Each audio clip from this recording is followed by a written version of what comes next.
SubhanAllah, as we come through these verses, we come to the verses of Ibadur Rahman, the servants of the Most Merciful, and the qualities of the servants of the Most Merciful. May Allah subhanahu wa ta'ala make us amongst those that embody these qualities of Ibadur Rahman. Allahumma ameen. SubhanAllah, there's one verse that I wanted to focus on because it's one of those things that you ironically quickly move through. وَإِذَا مَرُّوا بِاللَّغْوِ مَرُّوا كِرَامًا. When they come across idle speech, they pass through with dignity. SubhanAllah. Very similar, by the way, to what we hear about in the beginning of Surah Al-Mu'minun, the previous description of the believers. وَالَّذِينَ هُمْ عَنِ اللَّغْوِ مُعْرِضُونَ. Those who prohibit idle speech. They don't engage in idle speech.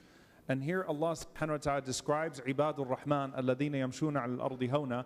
They're walking very peacefully on the earth, not harming, not accepting harm and not harming. And إِذَا خَاطَبَهُمُ الْجَاهِلُونَ قَالُوا سَلَامًا.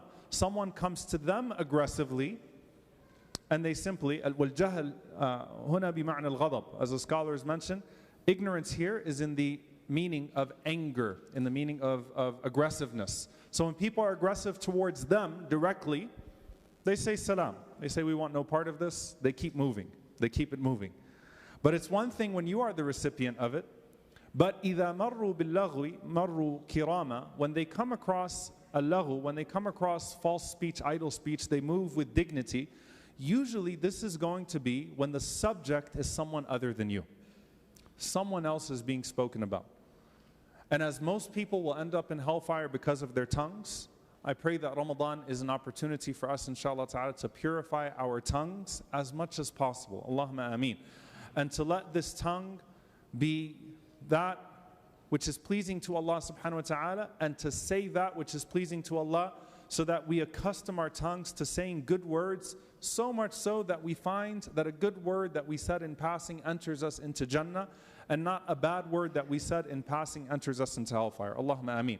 So I wanted to talk about something very profound that I came across from Imam al-Ghazali rahimahullah ta'ala, and Ibn Qudama rahimahullah elaborates a bit on this, about this idea of actually being able to prohibit backbiting, because there are stages, there are levels. And I want to start from this premise here. The believer thinks before they speak.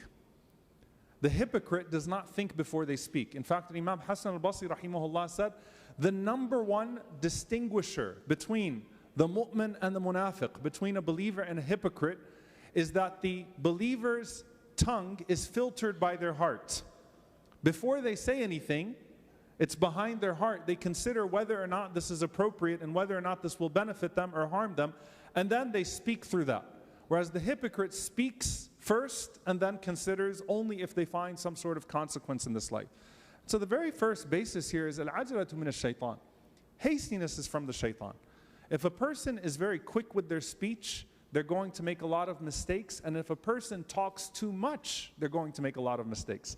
فَالْعَجَلَةُ مِنَ الشَّيْطَانِ means the pace at which you speak. Something comes up and you say something very fast. And the Prophet ﷺ said a person ends up in the depths of hellfire with a kalima la yulqi laha bala. He didn't even think about it when he said it. He said it so quickly, so casually. He just quickly said it, or quickly typed it, quickly commented. So if you're accustomed to quick commentary, you're most likely going to fall in this. And as Omar radiallahu anhu said, if you're accustomed to a lot of commentary, man kathura kalamuhu kathura saqtu. If you talk too much, you're going to end up making too many mistakes. And you're going to end up, man kathura saqtu, kathurat dhunubu, wa man kathurat dhunubu, kanat an-naru awla bihi. If a person makes too many mistakes, then their sins will pile up. And then if a person has too many sins, then hellfire becomes a more likely destination for them. So if you talk too fast and if you talk too much, you're likely to end up in trouble. So at the very minimum here, the believer has a process in which they think about what they're going to say before they say it. And especially when someone else's name gets mentioned. Why? Because if it's something sinful that you say that doesn't involve someone else, then the process of redemption, the process of tawbah at the end of the day comes back to only you and Allah subhanahu wa ta'ala. But once someone else's name was brought into it, then the process of tawbah becomes a lot more complicated. Of course, there is a path to tawbah, but it becomes more complicated, it becomes more difficult because now you have someone else that is involved. And so the believer especially takes precaution when someone else's name is mentioned. Once someone else's name is mentioned, the believer puts another filter there.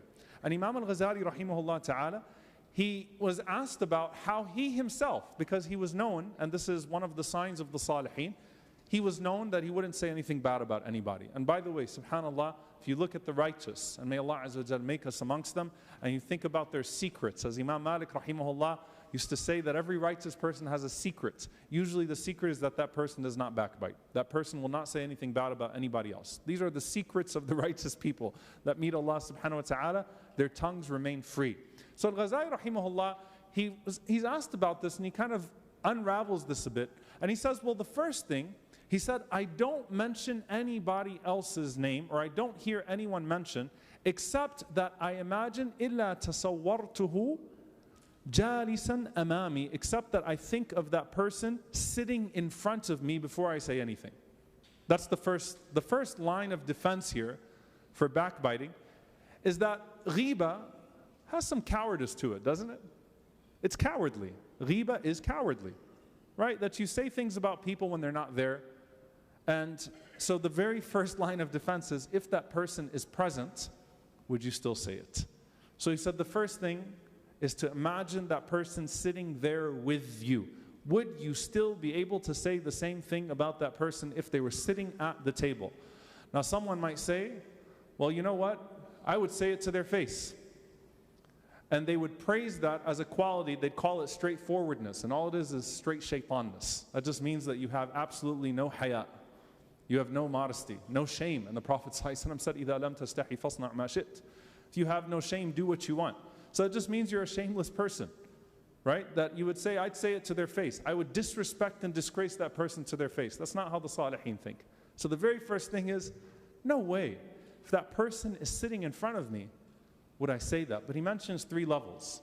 So that's the first level, is to imagine that person right in front of you. And Ramadan is a time for us to be conscious of the things that we often don't take into consideration. As soon as someone is mentioned, imagine that person's in the conversation. Imagine they're in the group. Imagine they're at the table. Whatever you have to do, put them in front of you before you say anything about them. And he says, قَالَ بَعْضُهُمْ مَا ذُكِرَ أَخٌ لِي بِغَيْبٍ إِلَّا تَصَوَّرْتُهُ جَالِسًا فَقُلْتُ فِيهِ مَا يُحِبُّ أَنْ يَسْمَعْ لَوْ كَانَ حَاضِرًا. He said, and then some people said, some of the ulama, the righteous ones said, that I don't say anything about anyone except that I first imagine that person is sitting in front of me. فَقُلْتُ فِيهِ مَا يُحِبُّ. So I say about that person what I know that person would love to be said about them. He mentioned some sayings from Omar ibn al-Khattab radiyallahu ta'ala anhu. And by the way, Omar radiyallahu anhu was a tough person, right? Tough in the good sense. He's al-Faruq. He's the one who distinguishes between truth and falsehood. And usually people that backbite or people that are aggressive towards others, they justify it by saying, this is my nature. I'm a person of the haqq. I have to tell the truth, right? How many times do you see Umar radiallahu anhu backbiting? After the Prophet ﷺ, one of the most narrated about companions, in the top 5 of the narrated about companions. You see Umar radiallahu anhu trashing anyone behind their back in the name of the haqq, in the name of the truth? No. For Umar radiallahu anhu actually says that when your brother is mentioned, call him only بِأَحَبِّ أَسْمَائِهِ إِلَيْهِ. The names that he loves to hear most about himself. What are the nicknames? What are the names that person likes?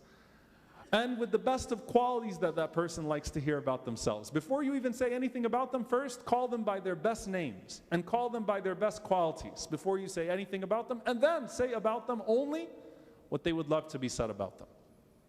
فَقُلْتُ فِيهِ مَا يُحِبُّ أَنْ يَسْمَعْ. I say about that person after, like they're sitting in the gathering, they're in the group, what I know they would love to hear about themselves if they were present. There's a third level. And subhanAllah, this one really struck me. It's a very powerful statement.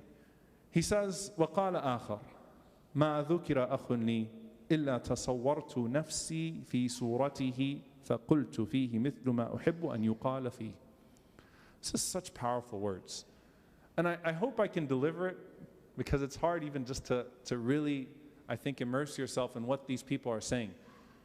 One group said that I do not, or if someone is mentioned in front of me, I don't say anything except tasawwartu nafsi, I imagine myself to be that person, and I don't say except what I would love to be said about me, ma yuqalu fiyya, what I'd love to be said about me. And this is the highest level of ihsan. This is the highest level of excellence. Why? لا يؤمن أحدكم حتى يحب لأخيه ما يحب لنفسه. No one of you believes until he loves for his brother what he loves for himself. That you actually even put yourself in that situation and say, if I was the subject, here's how I would love to be spoken about right now. And then that's what you say. Because that makes the other person almost irrelevant to how you carry yourself. And your relationship with Allah subhanahu wa ta'ala and your character and etiquettes, you want them to be at a level to where they are uninterferable, cannot be diminished by any other presence. It's just you and Allah subhanahu wa ta'ala. So as soon as someone else is mentioned, tasawwartu nafsi, I put myself in that place as if I'm the one being spoken about. And then I say about myself at that point what I would love to be said about myself, what I would love to hear about myself. Dear brothers and sisters, we're living in a time where haya is being lost in all ways, right? Shamelessness in our social morality, shamelessness in dress, shamelessness in speech, shamelessness in our the way we conduct our affairs, shamelessness in the masjid, shamelessness outside. There's a lot of lack of shame. And this is one of the ways that the etiquettes of your brother or sister should be taken into consideration. And you know what? Some of you are thinking, well, look, I can't think that long before I say something, right? You know, like I'm in a conversation, how much time am I going to take when a subject is brought up to actually sit there and think about it? Because you know that burning feeling like something comes up on a WhatsApp group, if I don't respond in the next 20 minutes, la hawla wa la quwwata illa billah, the whole world's going to fall apart, the community is going to die, Yawm al-Qiyamah will happen. If I don't respond right now, I have to say something right now. No, you know what? Slow down. Slow down. Take a step back. من كان يؤمن بالله واليوم الآخر فليقل خير أو ليصمت. And if you have nothing good to say, don't say anything at all until you can think of something good to say. And if it's a subject that needs to be deliberated and something needs to be spoken about, then disconnect the person's honor from that subject, so much so that you would not be disgracing them in any way whatsoever as you speak about the subject. That person that's sitting next to you right now is sacred. And that person that's not sitting next to you but that shares that bond of La ilaha illallah Muhammad Rasulullah, even if you don't even meet them, if you never meet them in your entire life, know that their honor is more sacred than the Kaaba. Their honor is more sacred than the Kaaba, the direction of our Qibla. And so that person next to you that you may have just met, they have that right upon you. So think of those three levels. Number one, first and foremost, imagine that person sitting with you. Would you still say it? Number two, imagine that person sitting and what they would like to hear if they were sitting there. Number three, and this is the best method. This is the people of ihsan. May Allah make us amongst them, the people of excellence. Imagine if you were the subject being spoken about, what would you love to hear? And then let that guide your speech. May Allah subhanahu wa ta'ala purify our speech, purify our eyes, purify our hearing, and more than anything else, purify our hearts. Allahumma ameen. Jazakumullahu khairan. Wassalamu alaikum wa rahmatullahi wa barakatuh.